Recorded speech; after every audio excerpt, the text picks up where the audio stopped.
Primeiramente, eu quero desejar um Feliz Natal a todos os plantonistas que estão aí acompanhando o canal. Se você é fora Bolsonaro, eu quero te desejar um Feliz Natal. E se você está um pouco desanimado, falando, nossa, Thiago, mas as coisas não melhoram no Brasil, ainda temos esse desgoverno assassino, esse pesadelo está longe de acabar, eu falo, calma, muita calma. Vamos fazer um exercício de voltar ao tempo. No dia 1º de janeiro de 2019, quando esse maldito assumiu a presidência, eu lembro que as pessoas, pelo menos os progressistas, as pessoas de esquerda, as pessoas que não foram enganadas por ele, estavam extremamente desanimadas. Por quê? Qual era o panorama ali naquela situação em 2019? No comecinho do ano, era o seguinte: Bolsonaro tinha apoio da grande mídia, tinha apoio de todo o empresariado, tinha apoio de todo o Centrão, e quando eu digo todo o Centrão, era do pessoal do Rodrigo Maia, o pessoal do Temer, o pessoal do Arthur Lira, do Ciro Nogueira, todos eles estavam com o Bolsonaro. O Bolsonaro tinha a faca e o queijo na mão. E aí o que aconteceu? O próprio governo Bolsonaro, a gente tem sorte, viu? Muita sorte, que o próprio governo Bolsonaro é burro, eles são muito, muito burros. O que eles fizeram? Eles destruíram todas as pontes que eles tinham. Primeiro com o Rodrigo Maia, com o pessoal do Centrão. Aí depois eles começaram a brigar com o pessoal do mercado financeiro. Depois começaram a brigar e a atacar a Rede Globo. E mesmo assim, a grande mídia e as elites do Brasil continuaram, a elite financeira no caso, continuaram apoiando o governo Bolsonaro por um bom tempo. Até na maneira em que eles não apoiam mais, eles ainda continuam apoiando em algumas ações. Ok, porém, o tempo passou e agora o Bolsonaro está completamente encurralado. É essa a situação de Bolsonaro. Ele está completamente encurralado pela situação que é a seguinte: ele tem uma rejeição altíssima, a aprovação dele é baixíssima e ele está completamente enquadrado pelo Centrão. O Centrão não é mais bolsonarista, eles não estão mais com o Bolsonaro, eles estão com o governo. E quando eu digo com o governo, eu quero dizer o seguinte: eles não estão com a pessoa Jair Bolsonaro, podia ser qualquer outro ali. Eles estariam com o governo porque eles estão roubando como nunca roubaram na história. Bolsonaro leva a parte dele, porém o plano do Bolsonaro é tentar se reeleger em 2022 para não ir preso. Que ele sabe que ele não sendo eleito, a chance dele ir preso é gigantesca, de 99,9%. Ele será preso por 1, por 2, por 10, por um ou mais dos crimes que ele cometeu. Então, coisa ficará ruim para ele e para os filhos dele. E aí, veja bem, o Bolsonaro está em negociações com o Centrão para 2022. Ele recebeu uma péssima notícia de Natal. Tenho certeza que hoje não vai ter vídeo do Bolsonaro dançando no iate. Em pleno Natal, o Bolsonaro não vai estar nem um pouquinho feliz. O Bolsonaro teve conversas com caciques do Centrão que está com ele aí, eu estou falando do Partido Progressista, o PL, que é o novo partido dele, republicanos e alguns outros ali da base, que disseram: ó, Bolsonaro, a gente vai escolher o seu vice e você vai ter que aceitar quem será o seu vice. E o Bolsonaro diz: não quero que escolham o meu vice. Quem escolhe o meu vice sou eu e eu quero um militar como vice. E aí ele recebeu a pior notícia de Natal que ele poderia ter recebido. Que foi? O pessoal do Centrão falou: vai ter uma debandada em março. Prepara, Bolsonaro, você será traído por todos em março, a não ser que a sua popularidade dispare. E hoje a popularidade do Bolsonaro nas pesquisas está entre 19% e 21%, a aprovação dele. Se não chegar a uns 30%, 35% em março, eu vou falar, Bolsonaro tem aí alguns dias de dezembro, uma semana de dezembro, tem janeiro e fevereiro, aí começa março. Então ele tem 2 meses e meio no máximo, aí até comecinho de março, primeira, segunda semana de março. Para ele sair de 19% para 35% de aprovação, eu vou falar, é impossível. Se ele não conseguir isso, essa tarefa impossível, o Centrão já avisou, estaremos quase todos pulando do barco e você não tente nem pensar em escolher o seu vice. Só escolhe vice um presidente que é bem aprovado. E você, Bolsonaro, não é bem aprovado. Olha só o tamanho do problema que o Bolsonaro arrumou. Por quê? Ele está apavorado com a escolha do vice, porque o Bolsonaro, ele aprendeu uma coisa, assim, ele aprendeu a duras penas durante o mandato dele, que é o seguinte: ele só não sofreu impeachment porque boa parte dos deputados e dos senadores, da classe política, tem medo de colocar abaixo um presidente e aí o seu vice é um militar, é um general. Porque se esse general, ele assume o poder, a gente sabe que os militares, quando estão no poder, eles são 100 vezes piores do que já são quando não estão no poder.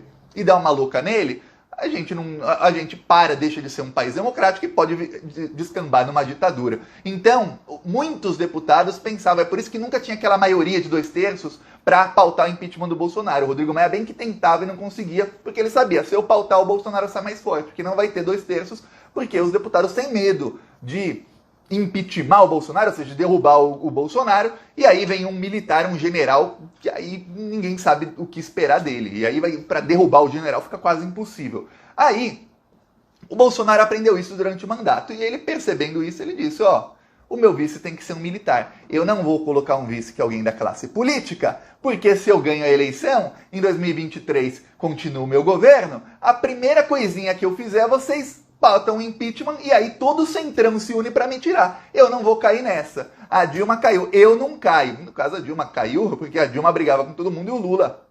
Ela brigava, a Dilma não tem paciência para político ladrão. Então ela brigava com todo mundo. E o Lula tava viajando, ele deu palestras em muitos lugares do mundo, ele queria deixar a Dilma ter um governo independente para não falarem que ele interferia. Com o fato do Lula estar à distância, não tinha alguém para apaziguar os ânimos, descambou no golpe ali. Quando o Lula voltou já era tarde demais, já a Lava Jato já tinha pego tudo, aparelhado todo o poder judiciário, inclusive o Gilmar Mendes, que hoje é anti-lavajatista, estava com a Lava Jato na época, era tudo para derrubar o PT, o grande acordo nacional com o Supremo, com os militares, com a grande mídia, com os banqueiros, com tudo, e teve o golpe. O Bolsonaro já pensou, ó, no meu caso não precisa de tanto assim, já tem a população contra, que é pior ainda. E aí, não vai ter o que fazer, a gente está na pior crise da história, o Bolsonaro cai, entra alguém da classe política, ele não vai ter o que fazer, ele acaba preso. Então o Bolsonaro pensa, o meu escudo é ter um militar. Ele chegou essa semana, já em Guarujá, ele passa sempre o final do ano em Guarujá, litoral de São Paulo, ele disse, ó, meu vice pode ser, tem que ser um militar, pode ser até um Mourão. É a primeira vez que o Bolsonaro cogita ter um Mourão como vice. Que ele pensou, ah, deu certo, não me derrubaram por causa do Mourão, pode ser ele também, se ninguém quiser o Braga Neto. Porém, ele foi avisado em plena véspera de Natal que não, você não escolherá o seu vice. Estão tentando agora colocar a Tereza Cristina, ministra da Agricultura, que é muito ligada ao pessoal do Centrão, foram eles que a escolheram, mas a prioridade do Centrão é colocar alguém que está no Centrão, alguém que seja deputado ou senador do próprio Centrão. Se for um senador, será um senador que foi eleito em 2018. Por quê, Thiago? Porque senadores ficam 8 anos, e aí no meio do mandato, se ele concorre à presidência ou a um governo estadual e perde, ele continua sendo senador e não fica sem mandato. Se for um deputado, ele concorre sendo vice na chapa do Bolsonaro e o Bolsonaro perde, o deputado fica sem mandato. Eu vou falar uma coisa pra você, político profissional, olha, o cara prefere chutar a cruz do que ficar sem mandato, que pra ele, ficar sem mandato não. Então, esse pessoal do Centrão, ainda mais que é político profissional e tá lá só pra roubar, ficar sem cargo eles não vão ficar. Então tem alguns nomes à disposição do Bolsonaro e já falaram, ou você faz esse milagre aí, ó, que pra eles seria um milagre pra gente, uma desgraça, que é chegar a sua popularidade a 35% mais ou menos. Em março, em 2 meses e 1 semana, 2 meses e meio aí no máximo, ou vai ter uma debandada muito grande e você vai ser obrigado a aceitar o nosso vice, senão a gente debanda 100% e você não terá apoio de absolutamente ninguém para chegar até o final do seu mandato. Então o Bolsonaro recebeu essa péssima notícia, enquanto ele recebe essa péssima notícia, o pessoal do Centrão também avisou, e isso saiu em várias partes da mídia ontem e está saindo hoje também, que eles pararam de aconselhar o Bolsonaro. Você percebeu que o Bolsonaro, a partir do dia 9 de setembro, quando ele ligou chorando por Alexandre de Moraes, ele meio que parou de fazer polêmica, ele falou, não, eu vou calar a boca. Ele calou a boca, tentou parar de polemizar e tudo mais. E faz 2, 3 semanas ele voltou com o negócio da vacinação infantil, com alguns outros temas, passaporte da vacina. O Bolsonaro voltou, ele voltou a mentir na mídia, a falar abobrinha todos os dias, ele tinha parado um pouco. Lembra disso? Por quê? Porque quando foi o negócio do passaporte da vacinação, alguns caciques do Centrão tentaram aconselhar o Bolsonaro e ele não ouviu. Quando ele não ouviu, o Centrão se reuniu e aí, de posse das pesquisas, que são as mesmas pesquisas que a gente viu nessa semana passada, essas pesquisas que mostravam o Lula ganhando no primeiro turno em todas as pesquisas, e o Bolsonaro ali sem chance nenhuma, perdendo no segundo turno, até do Dória ele perde no segundo turno. O único que o Bolsonaro ganhava no segundo turno era o do Dória. Agora até do Dória ele perde. Aí, de posse dessas pesquisas, e vamos lembrar que o pessoal do Centrão, os donos de partidos, têm pesquisas internas. E essas pesquisas internas são até mais atualizadas, que eles fazem tracking. Tracking é o seguinte, é uma pesquisa feita por telefone, que é feita toda semana. Então, às vezes até 2 vezes por semana, dependendo do tracking. E aí o que acontece? Eles não analisam os números, eles analisam a tendência, ó, tendência de alta, tendência de queda. E eles perceberam que a popularidade do Bolsonaro está em tendência de queda forte e não para a queda do Bolsonaro. Vou te dar um exemplo. A pesquisa Data Poder. Saiu ontem, 23 de dezembro, só essa pesquisa. O que mostrou essa pesquisa? De novembro para dezembro, o Bolsonaro se manteve estável, porém a popularidade dele caiu. Todos os candidatos perderam pontos. E veja bem, tiraram o Mandetta e tiraram o Cabo Daciolo da pesquisa. O normal, quando você tira 2 candidatos, cada um tinha 2%, é que esses 4%, que eram os votos do Mandetta e do Cabo Daciolo, fizessem os outros candidatos subirem. O que aconteceu? Todos eles caíram, o Bolsonaro se manteve estável e o Lula subiu 6 pontos. A tendência é claríssima, é todo mundo derretendo e o Lula subindo.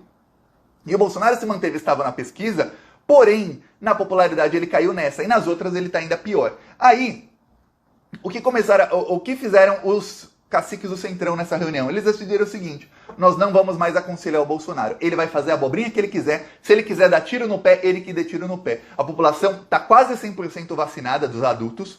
Todo mundo quer vacinar os filhos. 70% da população, aí tem pesquisa que diz 75%, outras dizem 65%, outras dizem 80%, mas aí 75% da população é a favor do passaporte da vacinação, de exigir vacina nos lugares, até porque a população está vacinada, então é difícil alguém ser contra, a pessoa é vacinada e é contra, só um ou outro que são os bolsonaristas raiz, que são muito, muito hipócritas, e a maioria quer vacinar os filhos. Aí o Bolsonaro vai lá e começa a atacar a vacinação infantil. O ministro dele começa a falar que, olha, obedecendo ordens, obviamente, não estamos numa situação de emergência, então não precisa vacinar as crianças agora. Aí ele abre uma consulta pública para vacinação. Os filhos dele, em plena véspera de Natal, o Eduardo, o Carlos, deputados bolsonaristas, véspera de Natal, nem aí eles descansam, disseminando fake news sobre a vacina infantil. O pessoal do Centrão falou, ó, que fiquem. Façam o que vocês quiserem. Vocês querem dar tiro de canhão no pé? Vocês querem fazer com que a sua popularidade caia ainda mais? Então faça isso, porque março é a data de limite. Março haverá uma debandada gigantesca. O Bolsonaro está em posse dessa informação, em plena véspera de Natal. Não vai ter um Natal feliz. E tem uma coisa que eu acho engraçado. Toda vez que o Bolsonaro recebe uma notícia muito ruim, ele tenta gravar um vídeo sorrindo, fazendo alguma coisa para fingir que ele não tá bravo. Sempre que ele tá de férias, recebe más notícias, ele faz isso. Vamos ver se hoje, entre hoje e amanhã, tem o pronunciamento dele às 20h30. Então prepara a panela pro panelaço. Mas vamos ver o que o Bolsonaro vai inventar para fingir que ele não tá triste. Porque a notícia que ele recebeu foi desastrosa para ele. Agora, ver os próximos passos, eu desejo para você um Feliz Natal. E se tiver alguma novidade, eu volto aqui daqui umas horas. É isso. E, novamente, Feliz Natal a você, a todos. E deixe seu comentário aí. Se você não é inscrito, inscreva-se aí no canal.